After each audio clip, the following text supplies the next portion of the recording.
the Prophet dealt with mistakes and errors and with people's sins according to what outcome was the best. Sometimes he was harsh, sometimes he was soft, sometimes he dealt with it in a calm way. Assalamu alaikum wa rahmatullahi wa barakatuhu. As student of knowledge, we need to adapt such methodologies when we deal with mistakes and errors, because no one is perfect, and definitely we do not want to avenge ourselves, but rather we want to bring an outcome. So a person who fell into a mistake back to the right and straight path, and this can only be done when we've studied the biography and seed of the Prophet sallallahu alaihi wasallam. That's such a key component, a science that we must all study, and that is why I've covered it, because I want it, because it's so important, and even the videos are not sufficient enough. You need to study the true books of the seerah, the biography of the Prophet sallallahu alaihi wasallam, to truly understand the ways of giving knowledge, the way the Prophet ﷺ lived his life, the struggles he went through, to really understand the way we should be living our life. This is the way of perfecting our behavior. You, O Muhammad sallallahu alaihi wasallam, you are high in standard and ethics and conduct. So in order to reach that level, we have to study how the Prophet sallallahu alaihi wasallam reacted and acted accordingly. One of the means of the ways of the Prophet sallallahu alaihi wasallam was remaining calm when dealing with people's mistakes, especially when being too harsh could make matters worse and do more harm than good. If you scan the Prophet's biography, you'll be amazed about his character. You will fall into love at first sight. He was not the type of person who was impulsive, who said things and retracted like many others. He is the person to shoot first and then ask questions. He is not the person who walks around and does not look stable and calm. Rather, he walks in a steady pace and does not look around and doesn't look like he is stable. When he speaks, sallallahu alaihi wasallam, you can literally count his words when he speaks. The Prophet ﷺ had the concise of speech, and that he thought more than he spoke. So he contemplated more than he acted. That is why all of his actions are precisely calculated, and the outcome of them would be the best of results. When you go through a seerah, you would not see a place anywhere where he would regret anything what he did, sallallahu alaihi wasallam. Rather, it is highlighting his character as a calm and peaceful individual. When the going gets tough, the tough gets going. He acts accordingly to what is needed, and this is how the scholars define wisdom. Wisdom is putting things in the right place, knowing when to act, and this is what the Prophet ﷺ was like. He used to act in a calm way as he weighed the consequences.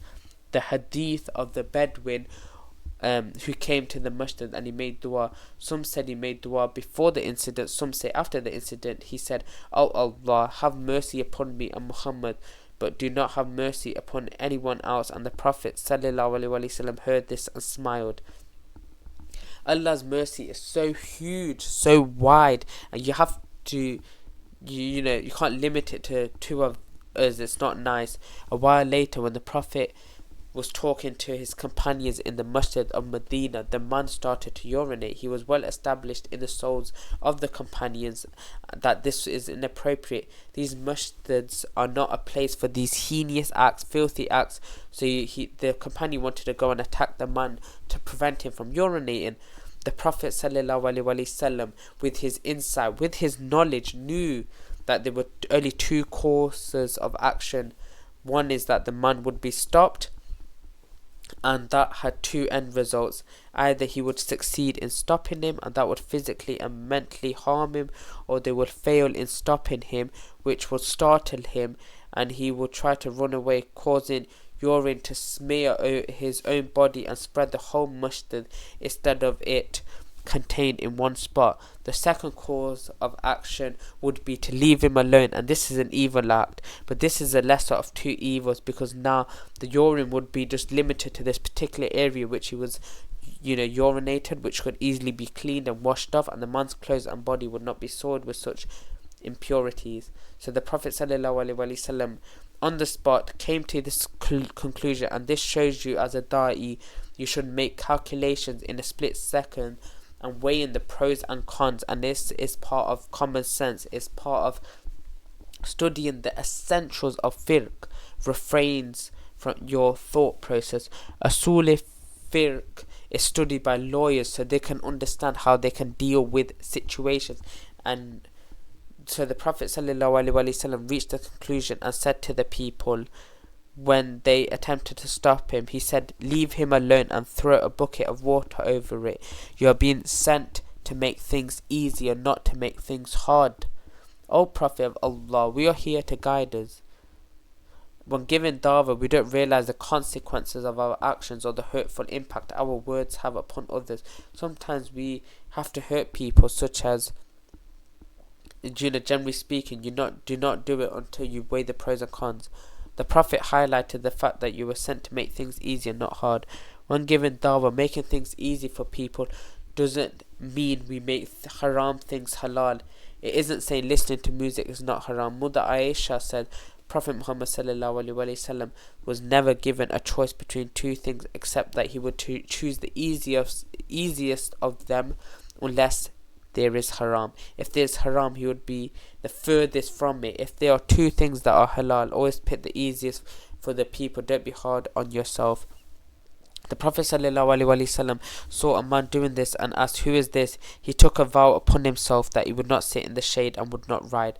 Prophet Muhammad ﷺ said, "Shade him and make him ride." Allah does not want you to kill yourself or harm yourself. Using the best of methods to weigh the pros and cons and the lesser of two evils is the way of dealing with people's mistakes.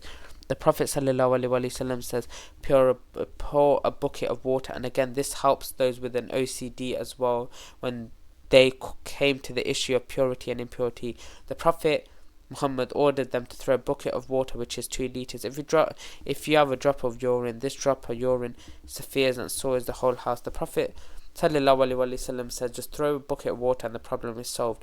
So the Prophet ﷺ directed them to what and how to deal with such impurities and how to deal with a situation where we have two evils and how to select the lesser of two evils, and this has been governed by the rules of Sharia. Whether the lesser of two evils would negatively impact them and change them. So understanding fiqh, which I've also covered, such as impurities, purities, prayer, etc., has been covered. So make sure to check out, because these are all really important issues which I've covered. And the Prophet ﷺ said that whoever believes in Allah on the Day of Judgment will not sit on a table where others consume intoxicants, even if it's a business lunch or important meeting, or someone drinks haram, whether it's beer, whiskey. You cannot sit there. This will negatively impact you. And I will leave you here for Manillah, and I will catch you in my next one, where I'll be going through many more ways the Prophet ﷺ dealt with mistakes and errors. I'll leave you here for Manila. Wa sallallahu wa baraka ala nabina Muhammad. Astaghfirullah. Assalamu alaikum wa rahmatullahi wa barakatuh.